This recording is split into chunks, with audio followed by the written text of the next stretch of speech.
todos aquellos que han llegado. Recordemos sí, las actividades de la obra. El próximo miércoles tenemos reunión de oración y estudio. El sábado tenemos reunión de varones a las 18 horas. Y domingo nuevamente nos estamos juntando, reuniendo acá para alabar y adorar a nuestro Dios a las 10 de la mañana. Quiero invitarle a abrir sus Biblias allí en la epístola del apóstol Pablo a los Efesios. Efesios capítulo 1.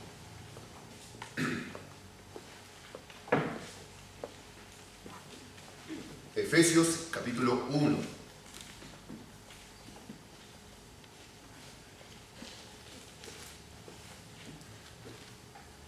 Muy bien. Efesios capítulo 1, versículo 3 al 14.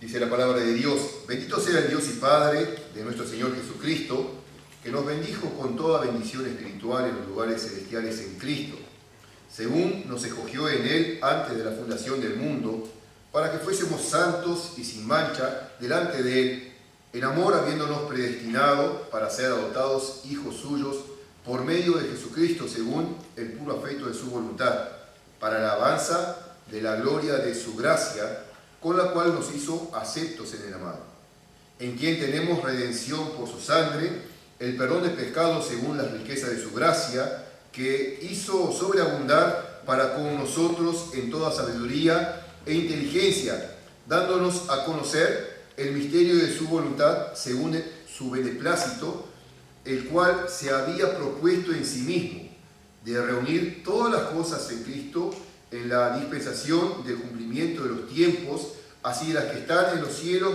como las que están en la tierra. En él asimismo tuvimos herencia, habiendo sido predestinados conforme el propósito del que hace todas las cosas según el designio de su voluntad, a fin de que seamos para alabanza de su gloria, nosotros lo que primeramente esperamos en Cristo, en él también vosotros habiendo oído la palabra de verdad, el evangelio de vuestra salvación, y habiendo creído en él, fuiste sellados con el Espíritu Santo de la promesa, que es las arras de nuestra herencia, hasta la redención de la posesión adquirida para la alabanza de su gloria. Vamos a orar para que Dios bendiga su palabra. Bendito Dios y Padre celestial, queremos llegar delante de tu presencia en esta hora. Queremos alabar y adorar tu nombre, Señor, dándote las gracias al considerar el privilegio que tenemos. Estar, Señor, reunidos, congregados tu pueblo, reunidos y congregados tu iglesia, Padre, en adoración, y tener el privilegio, Señor, de tener tu palabra, de poder abrirla con libertad, poder meditar en ella.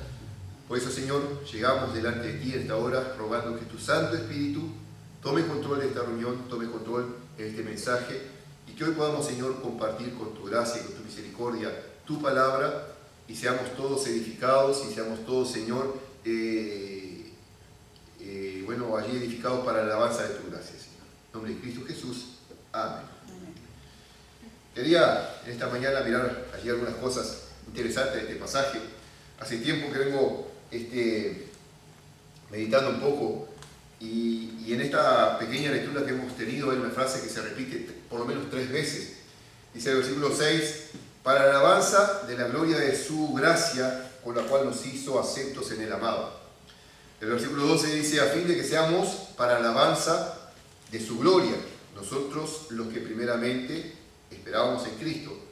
Y al final del versículo 14 dice que es las arras de nuestra herencia hasta la redención de la posesión adquirida para alabanza de su gloria. Y meditaba un poco, en lo que está ocurriendo aquí, ¿no? Pensaba un poco en lo que es la iglesia a la cual Pablo está escribiendo. Recordemos un poco, estaba escribiendo a la iglesia de Éfeso, una iglesia en una ciudad portuaria, una de las principales iglesias de lo que era, o ciudades de lo que era, el Imperio Romano, una ciudad turística por naturaleza, y con muchas corrupciones, como toda ciudad turística puede conllevar, ¿no? Nosotros vivimos en una ciudad turística y sabemos, bueno, lo que ofrece, bueno, o lo que trae el turismo aparejado, ¿no? Y Pablo escribe a esta iglesia una carta, bueno, que tiene algunos propósitos, ¿no? Y dentro de este propósito a mí me gustaría, bueno, enfocar en esta mañana, y me gustaría que nosotros pudiéramos estar pensando en esta mañana, bueno, ¿cuál es el propósito del creyente? Formularnos esta pregunta para que nosotros podamos estar pensando, bueno, a la hora de ir desarrollando, ¿no? ¿Cuál es el propósito del creyente? O si le gusta mejor, ¿cuál es mi propósito como creyente? ¿No? ¿Cuál es su propósito como creyente? ¿No? Estamos hablando de que Dios ha estado haciendo una obra, y Dios está haciendo una obra en tu vida, en mi vida, en nuestras vidas, está construyendo algo, ¿no? Y todo lo que Dios hace tiene un propósito, ¿no? Y Pablo aquí, bueno, va a tratar un poco con este propósito. Yo esta mañana traje algunos instrumentos que quizá algunos de ustedes lo conozcan, lo voy a ir sacando, voy a ir mostrando, a ver si lo identificamos. Y vamos a ir hablando un poco, al observar los instrumentos, hablando para ir ilustrando un poco la dirección donde vamos, ¿no? No sé si ustedes conocen lo que es esto. Un termómetro, ¿no? Se hizo muy conocido ahora con el tema de la pandemia, ¿no? Es un termómetro láser que mide la temperatura, es diferente al termómetro que se usa en la parte de medicina. Este es un termómetro para trabajar con aire acondicionado. Toma la temperatura a nivel de contacto con un material, ¿no? El termómetro medicinal toma la temperatura interna. Lo apuntamos a un material, en este caso, por ejemplo, el púlpito está midiendo 18 grados, ¿no? Si medimos, bueno, la temperatura en alguna otra cosa, ¿no? ¿Cuál es la función de esto? El otro día estaba trabajando en casa, estaba abriendo un agujero y me faltaba un martillo, ¿no? Lo miré con la intención de usarlo, ¿no? Seguramente no iba a cumplir su función. Puede hasta tener una forma medio parecida, pero si pego un golpe con él, en un clavo, en lo que sea, en un cortafierro, lo voy a dañar, lo voy a romper y no me va a servir, ¿no? Es un termómetro. ¿Para qué se usa el termómetro? Medir temperatura. Medir temperatura, ¿verdad? En este caso va a medir temperatura en grados Celsius, ¿no? Y la función va a ser esa, y no hay otra. El propósito del fabricante cuando lo fabricó era que la persona que lo usara fuera, bueno, apuntar a algo y conocer la temperatura que está entregando, bueno, ese objeto. Tengo por acá algo que algunos lo pueden conocer, sé que algunos lo conocen. ¿Qué es esto? ¿A ver, qué es esto? ¿Melissa? ¿Eh? ¿A ver, Richard? Una pinza o un tester. Un tester o un multímetro, ¿verdad? Esto lo utilizan los electricistas, técnicos en aire acondicionado y algunos otros técnicos en reparación de radio TV. Es un instrumento que se utiliza para medir varias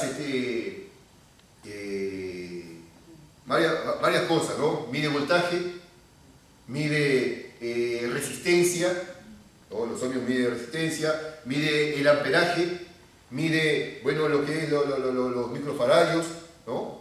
Varias partes o componentes dentro de lo que es electricidad y electrónica podemos medir con esto, ¿no? Lo encendemos. El otro día fui a hacerle allí un favor a Andrés, tenía un problema, se le había quedado sin electricidad en la casa y dice, no sé, dice Roberto, no sé cómo dar con el problema. Dice, supongo que debe ser un taponcito, un fusible que se quemó. Bueno, fui con el multímetro, pusimos allí, identificamos cuál era el fusible que estaba quemado y lo pudimos reparar, y al toque, bueno, tuvo la electricidad de nuevo en la casa, ¿no? Tengo otro instrumento por acá, un poco más raro. ¿Alguien sabe lo que es esto? ¿A qué se parece? ¿Enfermero tenemos alguno? No. Esto se llama un manómetro, ¿no? El manómetro tiene como función medir presiones. Este caso, por ejemplo, es que usamos para medir las presiones en el aire acondicionado, ¿no? Cuando está trabajando en baja, bueno, tiene que ir a cierta presión, trabajando en alta, cierta presión. Entonces, sabemos cómo está funcionando el aire, ¿no? Al poner el instrumento, nos revela cuál es la presión o cuál es el funcionamiento. Tiene un propósito, cada una de estas herramientas tiene un propósito definido, elaborado por un fabricante, ¿no? A lo cual nosotros la usamos con ese fin, con ese propósito, ¿no? Hay algo parecido con esto que se utiliza en enfermería cuando nos toman la presión, ¿no? Es un manómetro, es exactamente lo mismo, pero toma la presión de otra forma, pone en el brazo, ¿verdad? Nos infla en el brazo, y ahí descubren cuál es la presión alta, cuál es la presión baja. Eso ya es para técnico en enfermería, pero la función es más o menos parecida a la misma, ¿no? Así que bueno, hemos visto algunos ejemplos de instrumentos que fueron fabricados y creados con un propósito, ¿no? Específico, y que cuando se utiliza en el propósito por el cual fue creado, nos puede llegar a dar muy buenos beneficios. O un multímetro en manos de un electricista experiente, bueno, puede llegar a hacer maravillas, ¿no? Saber cuál es el fusible que está quemado, saber, bueno, va a la caja al tablero y bueno, sabe cuál es el problema que está teniendo la corriente, bueno, ahí midiendo cada una de las llaves, ¿no? Bueno, acá se cortó una fase, ¿no? Me acuerdo hace tiempo atrás, no entendía muchas cosas, hacía con una bombita, ¿no? Un piloto, íbamos probando, trabajando ahí, buscando en ensayo y error. Estos instrumentos nos ayudan muchísimo y agilizan mucho las tareas. En este caso quiero que nosotros pensemos un poco en el propósito de Dios al obrar en tu vida y en mi vida.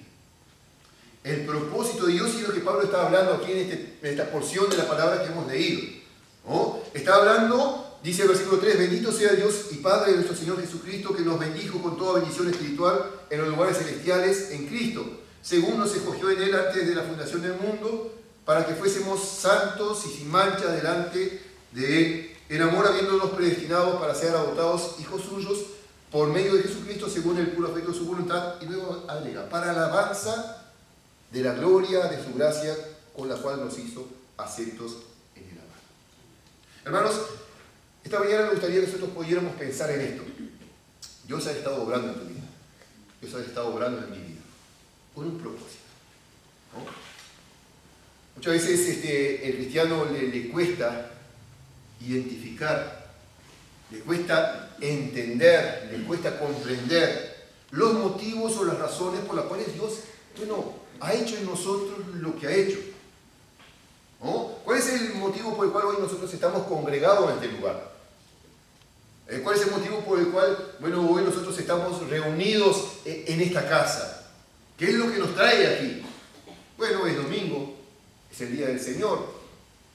Lo conocemos, ¿verdad? Esa frase. Es domingo, vamos a la casa de Dios, ¿para qué? Para alabar, para escuchar, ¿no? Y ¿saben? El conjunto general de lo que nosotros venimos acá, a hacer acá, debería ser alabar y glorificar al Señor, ¿no? A la hora que yo estoy escuchando, bueno, mi atención necesita alabar a Dios. A la hora que yo estoy cantando, es decir, no es sencillamente el proceso de una liturgia, de una organización. ¿Qué es lo que buscamos cuando cantamos? Alabar al Señor, adorar al Señor, darle gloria a nuestro Dios. Los himnos, las alabanzas, los hermanos tocando, los hermanos dirigiendo, y el conjunto de nosotros buscamos honrar y glorificar al Señor, ¿no? A la hora que nosotros nos disponemos a escuchar la palabra, tiene que tener como propósito el honrar y glorificar al Señor, ¿no? Y la obra de Dios en nuestras vidas, hermanos, tiene un propósito, ¿no? ¿Para qué obró Dios, en la vida de una persona, ¿no? Y Pablo empieza a hacer un relato aquí, ¿no? Dice, que nos bendijo con toda bendición espiritual en lugares celestiales, según nos escogió, ¿no? Y empezamos a ver un poco el proceso de Pablo explicando a los creyentes de Éfeso, ¿no? Dios estaba haciendo una obra, ¿no? Y nos dice, bueno, según nos escogió, nos bendijo, nos escogió, dice el versículo 4 también, para que fuésemos santos y sin mancha, ¿no? Sigue haciendo su obra, santificándonos, o sea, poniéndonos aparte. Sin mancha, bueno, lavándonos, limpiándonos de la contaminación del pecado. El versículo 9 dice, dándonos a conocer el misterio de su voluntad según su beneplácito, el cual se había propuesto en sí mismo, de reunir todas las cosas en Cristo, en la dispensación del cumplimiento de los tiempos, así las que están en los cielos como las que están en la tierra. En él asimismo tuvimos herencia, habiéndonos predestinado conforme el propósito del que hace todas las cosas. El versículo 13 dice, en él también vosotros, habiendo oído la palabra de verdad, el evangelio de vuestra salvación, habiendo creído en él, fuisteis sellados, ¿no? Habla acerca de una obra que Dios ha estado haciendo y está haciendo, ¿no? Habla acerca de el trabajo que Dios está realizando. Yo no sé, hermanos, si le ha pasado, ¿no?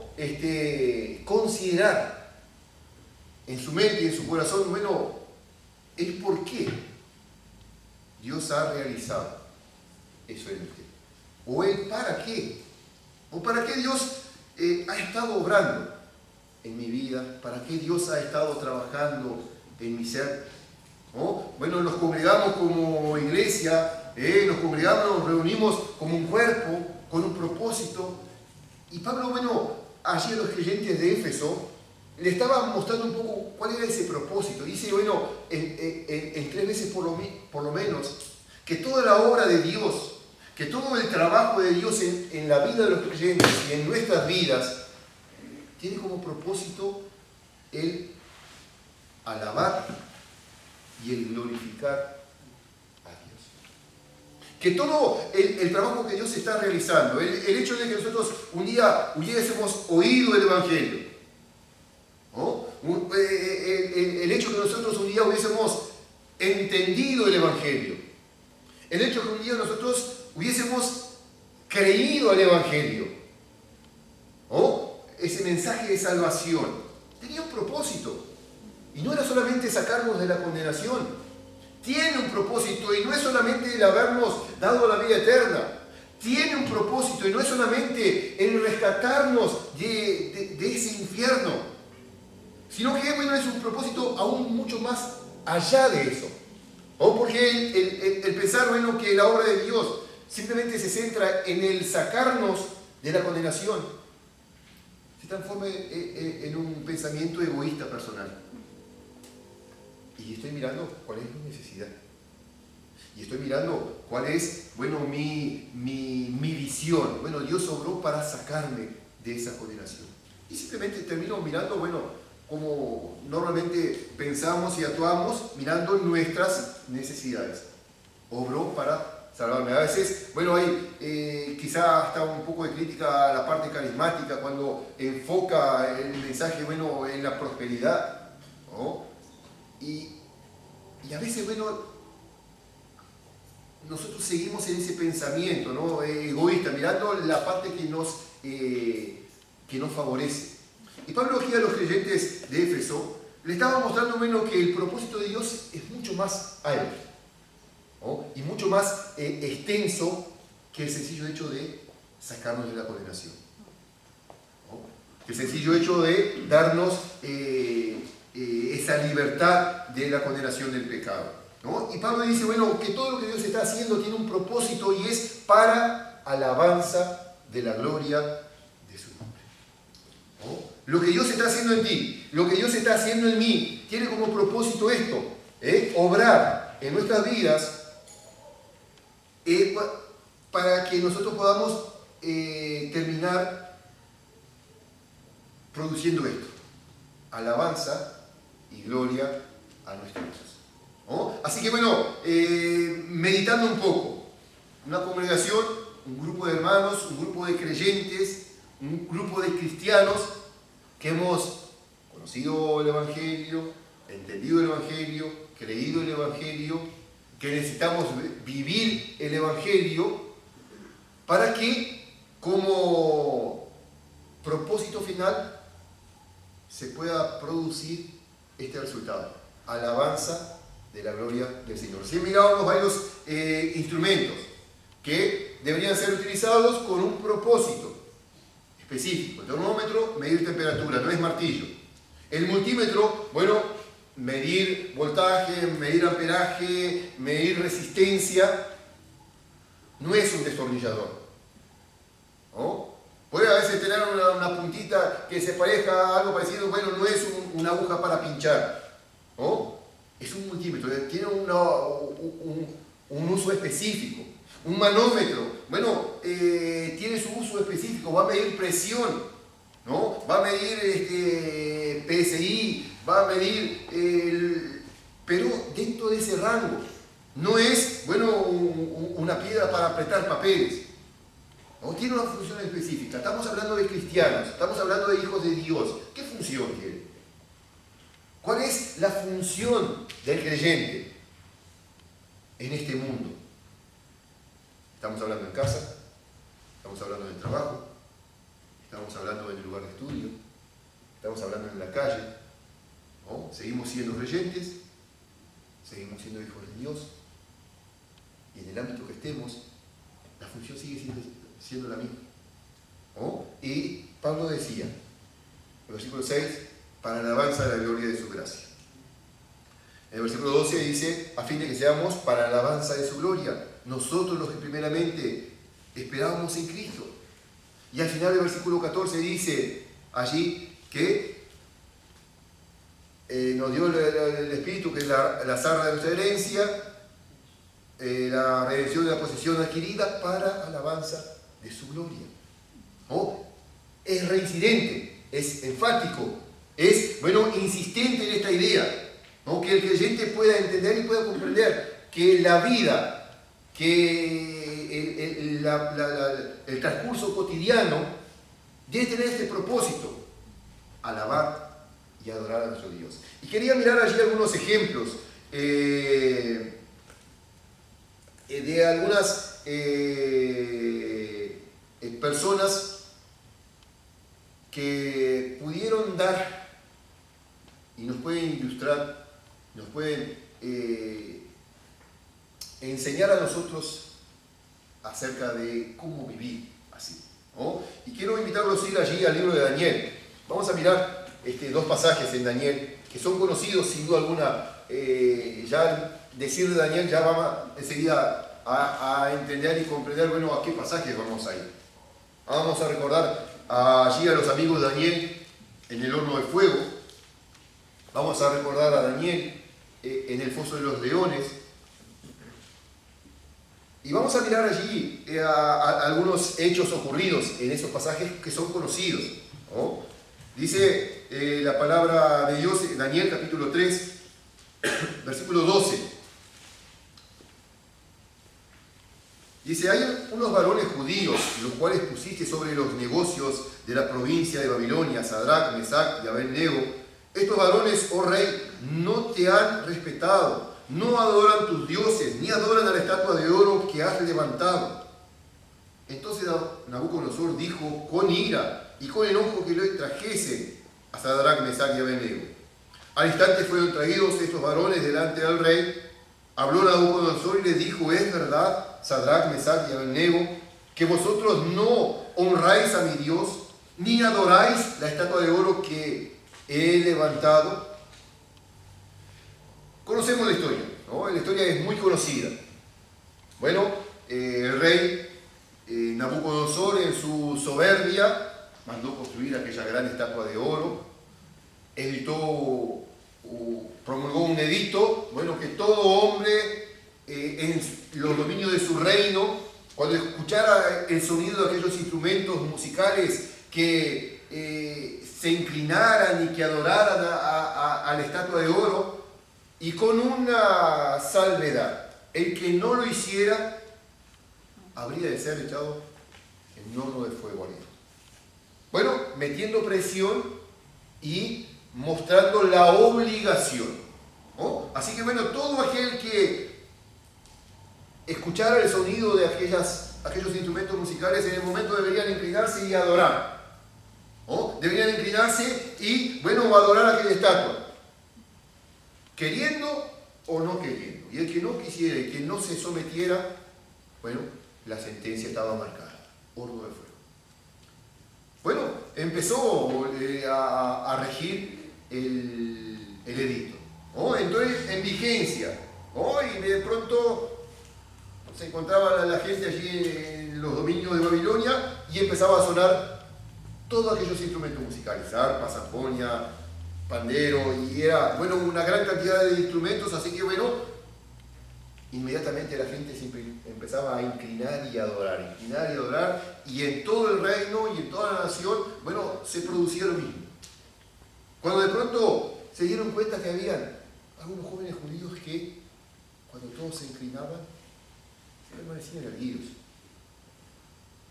permanecían de pie, no se inclinaban, no adoraban, no se doblegaban ante aquella orden. No seguían la orden del rey. Así que esto trajo preocupación a la gente.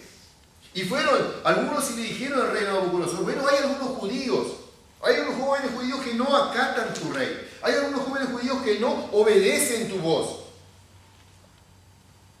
Así que dice la palabra de Dios allí que el rey Nabucodonosor se encendió en ira y mandó a traer allí a esos jóvenes. Mandó a traer, dice allí el versículo 13, entonces Nabucodonosor dijo con ira y con enojo que le trajesen a Sadrach, Mesach y Abednego. Con ira y con enojo.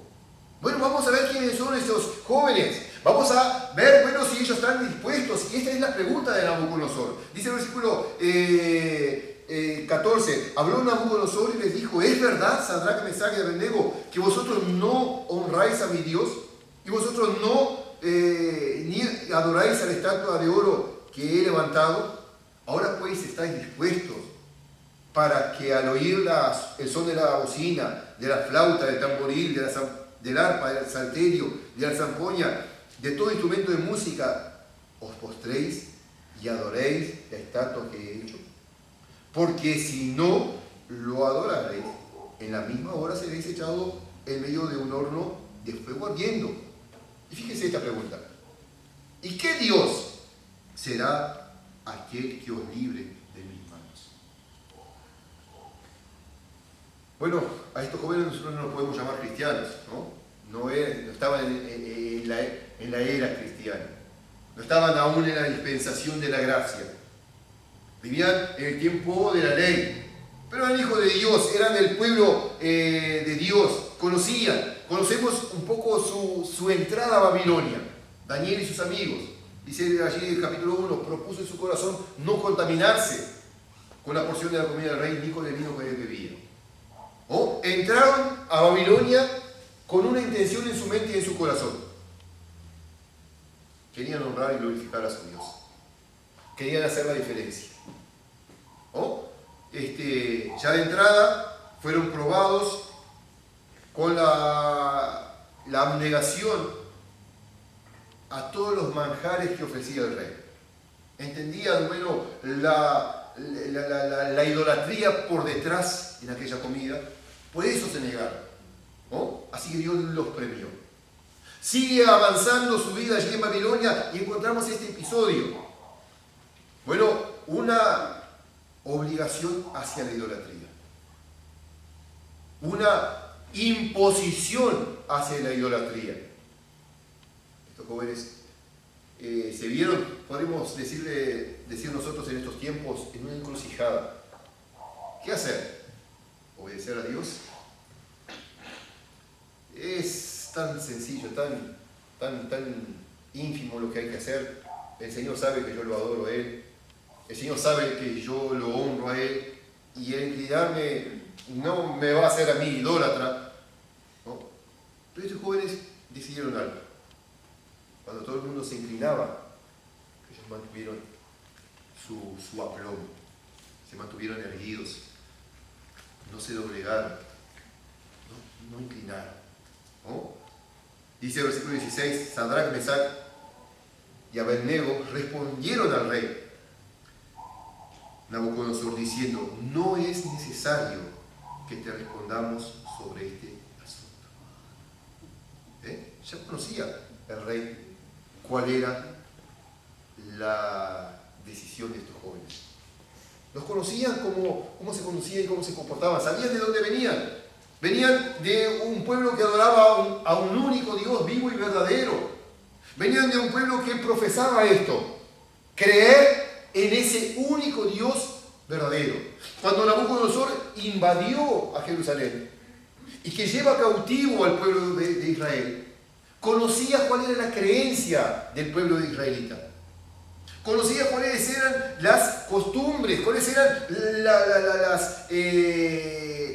los fundamentos del pueblo.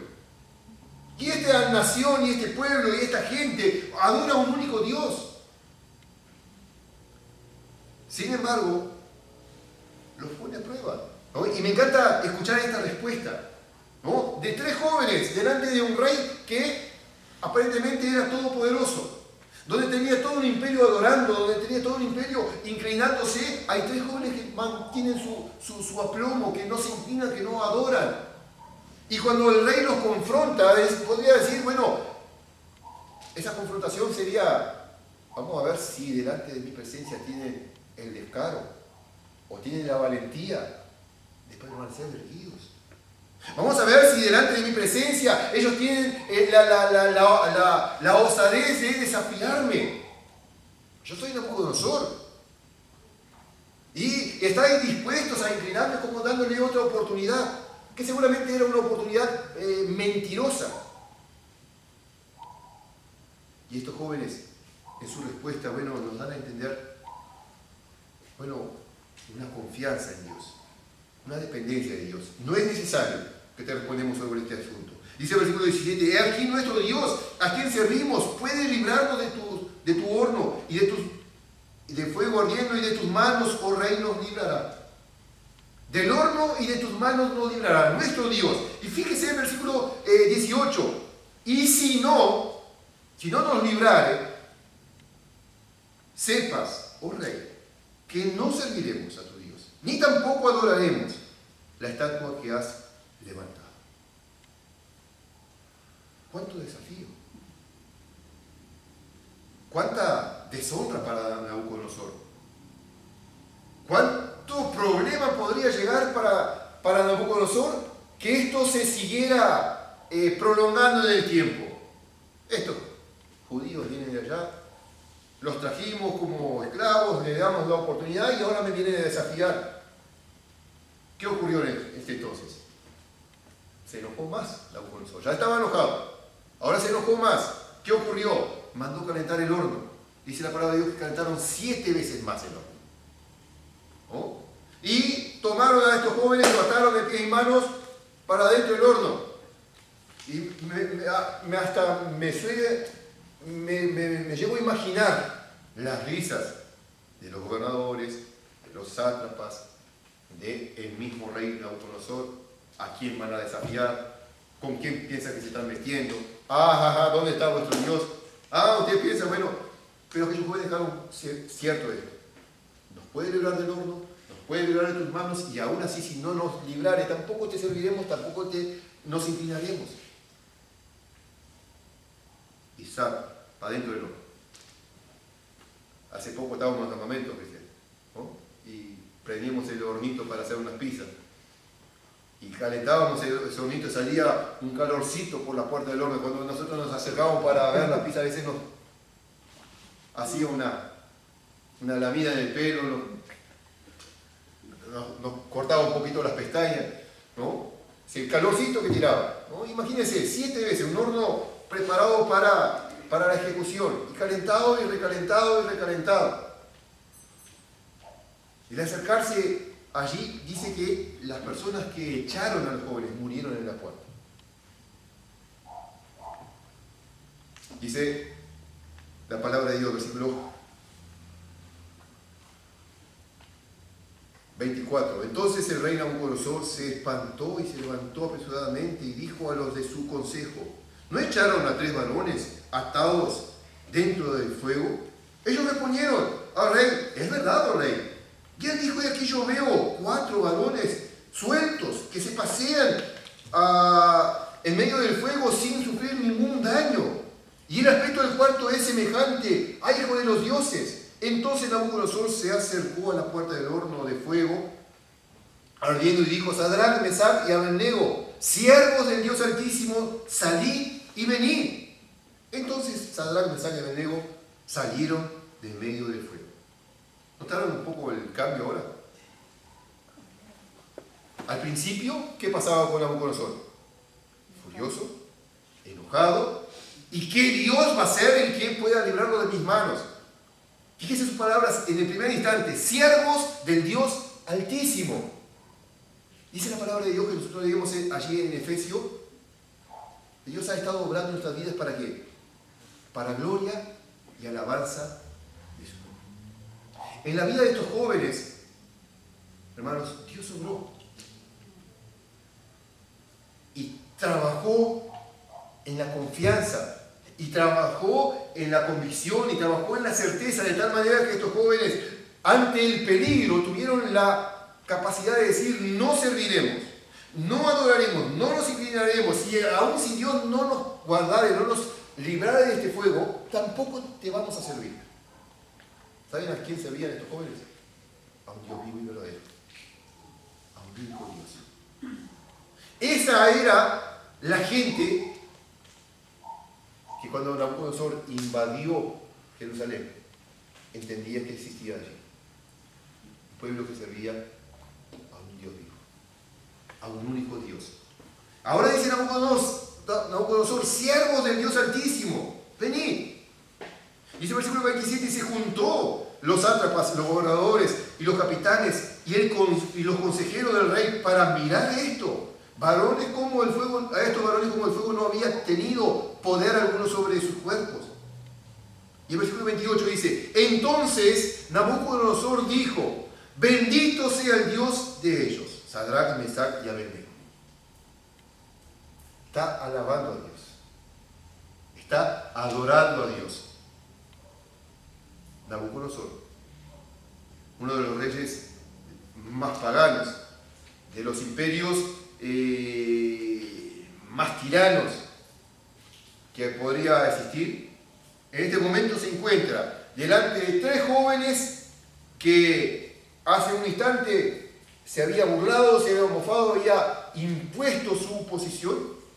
Ahora delante de ellos está bendiciendo a Dios. Bendito, dice. Entonces Nabucodonosor dijo: bendito sea el Dios de ellos, de Sadrach, Mesach y Abednego, que envió a su ángel y libró a sus siervos que confiaron en él y que no cumplieron el edicto del rey y entregaron sus cuerpos antes que servir y adorar a otro Dios que su Dios. Lo tenía claro, lo tenía, perfectamente entendido qué era lo que había sucedido, que estos jóvenes entregaron sus vidas para servir, para obedecer a su Dios antes que servir a otros dioses. ¿Oh? Y dice el versículo 29: por lo tanto, decreto que todo pueblo, nación y lengua que dijere blasfemias contra el Dios de Sadrach, Mesach y Abednego sea descuartizado y su casa convertida en muladar, por cuanto no hay Dios que pueda librar como este. Decreto, promulgo, y doy orden. En el mismo rango que había sido dado aquel edicto, de que el que no se inclinara fuera echado del horno de fuego, ahora es dado otro decreto: que cualquier pueblo, nación o lengua que dijera blasfemia, que hablara mal del Dios de Sadrach, Mesach y Abednego, fueran exterminados. Y dice la palabra de Dios, como veíamos allí en Éfeso, que Dios ha estado obrando en nosotros con un propósito, para alabanza de la gloria de su nombre. Este aquí es un ejemplo de hombres que vivieron para alabar y glorificar a Dios. Sus vidas cumplieron con este propósito. Nabucodonosor, delante de todo su reino, bendice a Dios, promulga un edicto que todo aquel que hablara blasfemia fuera descuartizado, fuera eliminado. Dice, porque no hay Dios como el Dios de ellos. ¿Oh? Y qué hermoso poder nosotros hoy poder leer esta historia. Pensar, bueno, ¿quiénes fueron Sadrach? ¿Quiénes fueron Mesach y Abednego? Estos nombres, bueno, puestos allí a estos jóvenes. ¿Qué hicieron ellos? ¿Qué obra tuvieron? No fue nada de otro mundo, simplemente creían en Dios, confiaban en Dios y vivieron sus vidas consecuentemente a ese Dios. Cuando les ofrecieron la oportunidad de librar sus vidas simplemente con el hecho de inclinarse, nada difícil, pero ellos sabían que iban a estar deshonrando a su Dios. En el mismo libro de Daniel, capítulo 6,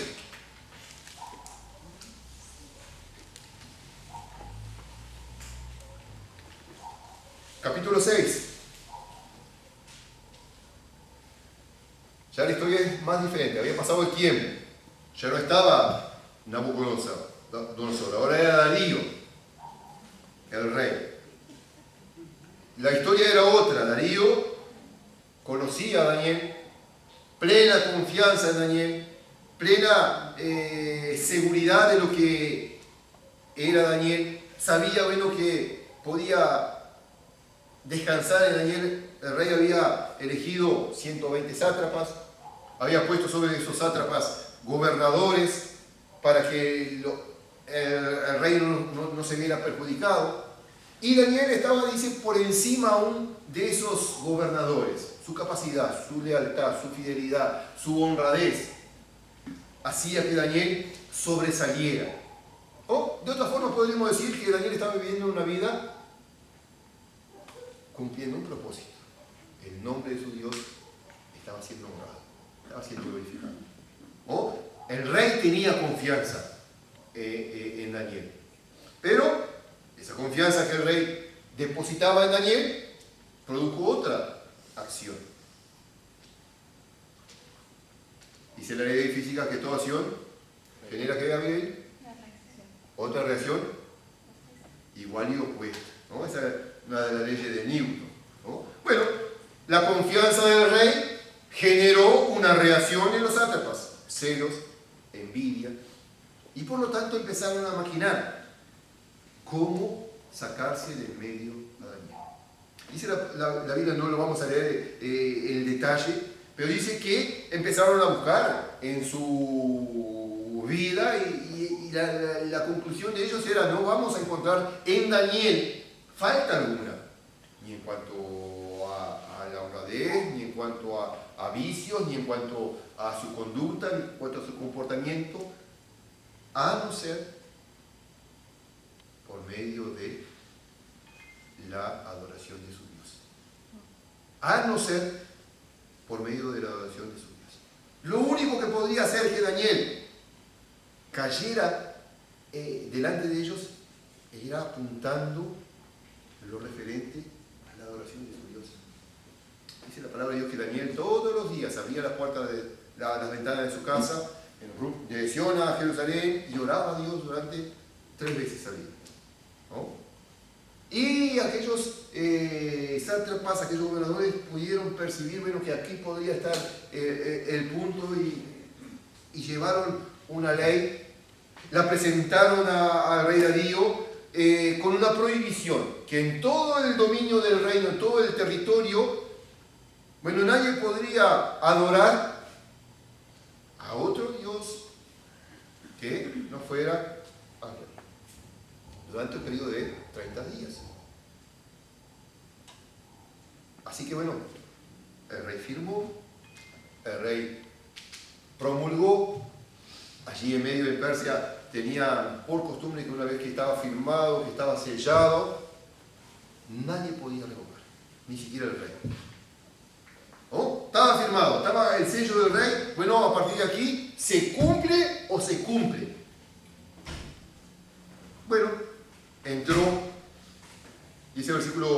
14. Cuando el rey oyó el asunto, le pesó en gran manera y resolvió librar a Daniel. Hasta la puesta del sol trabajó para librarle.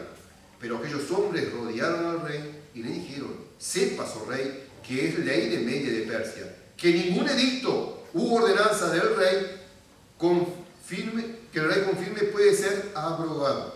Entonces el rey mandó y trajeron a Daniel y le echaron en el foso de los leones. Y el rey dijo a Daniel: el Dios tuyo, quien tú continuamente sirves, es el tuyo. ¿No?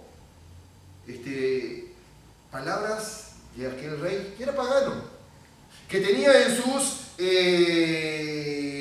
nómina de trabajadores y de siervos a Daniel, que conocía a Daniel, que conocía la conducta de Daniel, conocía el comportamiento, conocía la vida de Daniel. En este momento sabe que Daniel tiene un rumbo fijo y una dirección fija.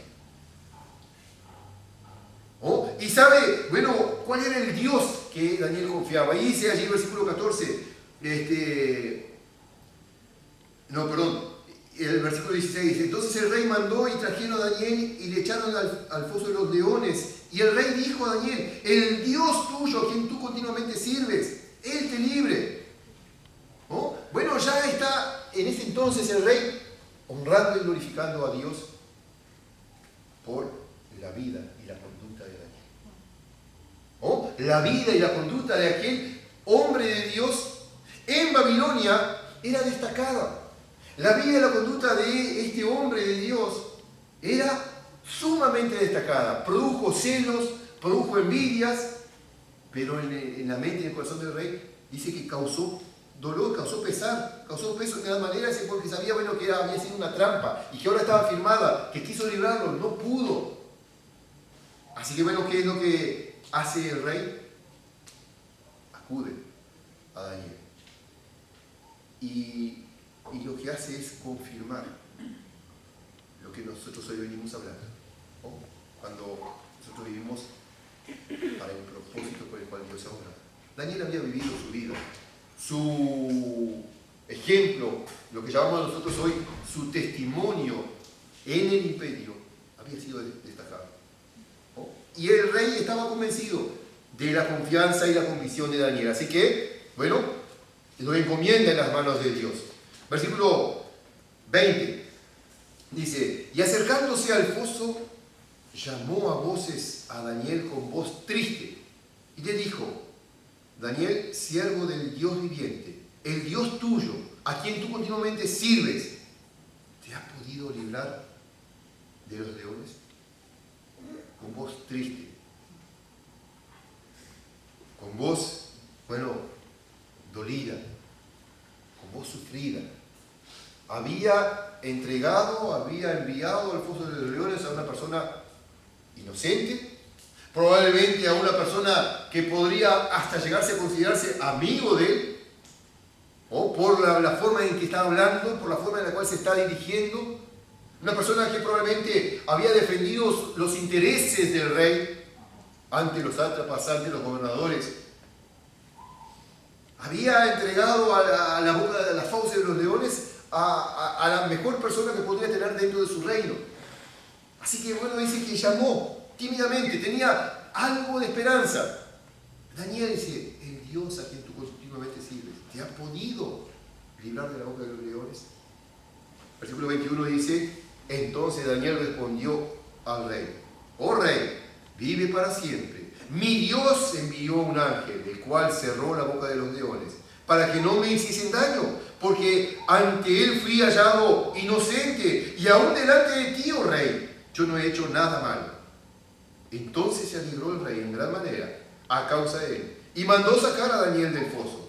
Y fue Daniel sacado del foso, y ninguna lesión se halló en él, porque había confiado en su Dios. Ninguna lesión, dice la palabra, se halló en él, porque había confiado en su Dios. El propósito de honrar y de glorificar a Dios. El rey sabía, ya estaba honrando, ya estaba glorificando. Versículo 28 dice, 26, perdón. de parte mía es puesta esta ordenanza, que en todo el dominio de mi reino todos teman y tiemblen ante la presencia del Dios de Daniel. Porque Él es el Dios viviente y permanece por todos los siglos, y su reino no será jamás destruido, y su dominio perdurará hasta el fin. Él salva y libra, y hace señales y maravillas en el cielo y en la tierra. Él ha librado a Daniel del poder de los leones. Y este Daniel prosperó durante el reinado de Darío y durante el reinado de Ciro el persa. Qué lindo mensaje este. Qué lindas palabras estas. Qué lindo predicador podríamos decir que hubiese sido el rey Darío, ¿no? Dice, de parte mía es puesta esta ordenanza, que en todo el dominio de mi reino todos teman y tiemblen ante la presencia del Dios de Daniel. Bueno, cambió ahora el edicto. Cambió ahora la promulgación. Ley de Medio de Persa no puede ser revogada. No puede ser cambiada, no puede ser alterada, no puede ser obviada. Ahora, por orden del rey, en su dominio, en su territorio, todos deberían ¿qué? Temer ante el Dios de Daniel. ¿Oh? ¿Y qué pudo ver el rey? ¿Oh? ¿Por qué daba esa ordenanza? Porque Él es el Dios viviente y permanece por todos los siglos, y su reino no será jamás destruido, y su dominio perdurará hasta el fin. Él es el Dios de Daniel, es el Dios viviente, es el Dios poderoso, es el Dios eterno, es el Dios conocedor de todas las cosas. Él salva y libra y hace señales y maravillas en el cielo y en la tierra, y ha librado a Daniel del poder de Dios. Hermanos, dos ejemplos sin duda alguna conocidos por nosotros, presentados delante de nosotros en esta visión, ¿oh? En este propósito, entender y comprender el propósito por el cual Dios está obrando en tu vida. Entender y comprender el propósito por el cual Dios está obrando en mi vida, en nuestras vidas, como creyentes, como iglesia. Bueno, ¿para qué está obrando Dios en ti y en mí? Pablo le decía, volvamos allí a Efesios capítulo 1. Pablo le decía a la iglesia, bendito sea el Dios y Padre de nuestro Señor Jesucristo, que nos bendijo con toda bendición espiritual en los lugares celestiales en Cristo. Dios está obrando en la iglesia, Dios está obrando en el pueblo hoy en día, con bendiciones espirituales, dice Pablo. Nos ha bendecido con todas las bendiciones espirituales en Cristo. Nos está dando, bueno, más adelante Pablo dice preciosas y grandísimas promesas.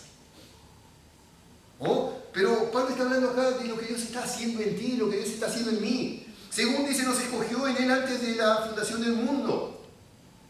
Obró en esa misericordia, escogiéndote, amigo, escogiéndote, hermano. Te ha dado la posibilidad. Dice allí el versículo, para que fuésemos santos y sin mancha delante de Él. Te ha dado la posibilidad de que tú puedas vivir, bueno, en esta vida, en esta tierra, con este propósito. Conducirte en el mundo, en el lugar de trabajo, en el lugar de estudio, en la familia, en la calle, en todos lados, con estas características. Cristianos santos, o sea, apartados del pecado.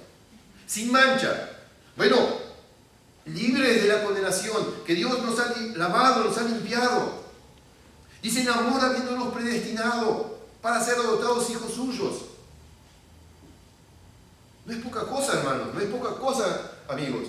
El apóstol Juan dice allí en su primera epístola, capítulo 3, versículo 1, dice, mirad cuál amor nos ha dado el Padre, ¿para qué? Para que seamos llamados hijos de Dios. Mirad cuál amor nos ha dado el Padre. Hay algunos comentaristas que dicen que, bueno, ese pasaje debería ser traducido, mirad qué amor de clase tan extraña. Qué amor tan diferente tuvo Dios. Que miró, bueno, hacia el Uruguay. Y que encontró, bueno, allá en la ciudad de Rivera, a un niño, medio atravesado, media lengua, usaba el idioma, pero que tuvo misericordia de él. Y lo vio sin tener ningún atractivo, lo amó, lo separó, le dio a conocer el Evangelio, le abrió el entendimiento para que pudiera recibir al Evangelio. Y desde entonces ha estado trabajando, obrando en una vida con un propósito. ¿Cuál era el propósito? Bueno, llegar a cierta edad y encontrarse en cierto lugar y tener cierta familia y bueno, como principal propósito para mi vida es que el resultado final pueda ser este, como aquellos 3 jóvenes allí en el horno de fuego. Cuando salieron del fuego, el mismo rey Nabucodonosor terminó alabando y adorando a Dios. Como propósito final, como Dios obró en la vida de Daniel, que su vida, su proceder, su trayectoria produjo ese efecto. Honrar y alabar y glorificar a Dios. Me gustaría hacerte esta pregunta. En tu vida, en tu trayectoria, ¿cuánto hemos promovido o cuánto hemos contribuido que este propósito se cumpla? Que la honra y que la gloria sean dadas al Señor. ¿Cuánto hemos contribuido, hermanos, que el nombre de nuestro Dios sea alabado, sea adorado? No necesitamos estar predicando continuamente con nuestras palabras. Sí, necesitamos estar viviendo continuamente. Daniel seguramente no era aquel hombre que estaba continuamente achacando a lo que estaba a su alrededor de lo que Dios quería, pero sí vivía de acuerdo a lo que su Dios quería. ¿No? Sus enemigos lo daban fe, el rey lo daba fe y su vida daba fe.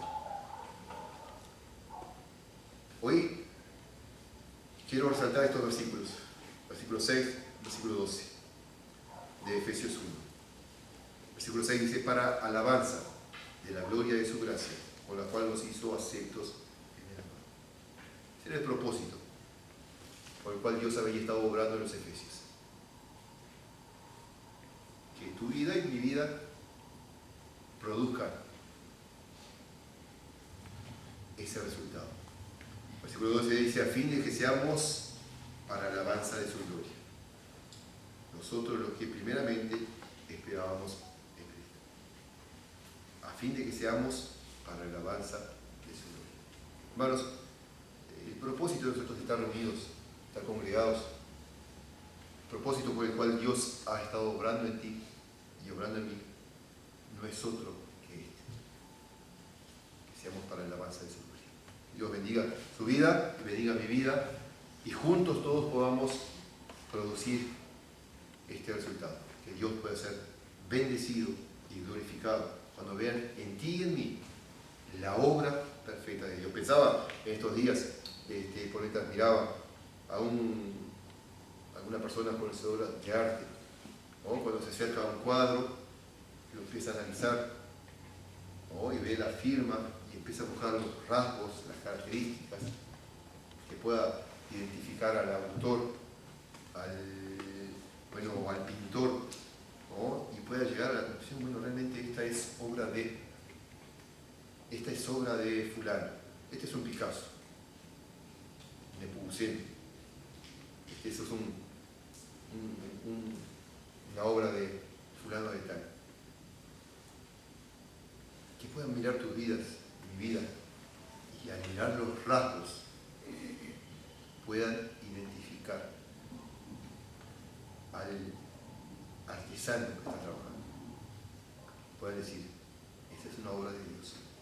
Decía el rey Darío, ¿no?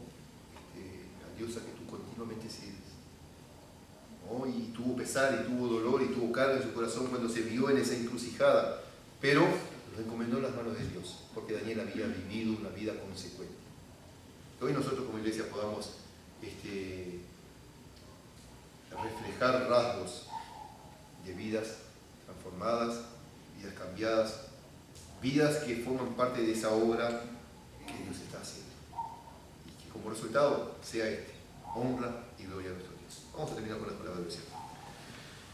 Bendito Dios y Padre Celestial, Señor amado, queremos esta mañana alabarte, queremos adorarte, Señor. Queremos glorificarte, Señor.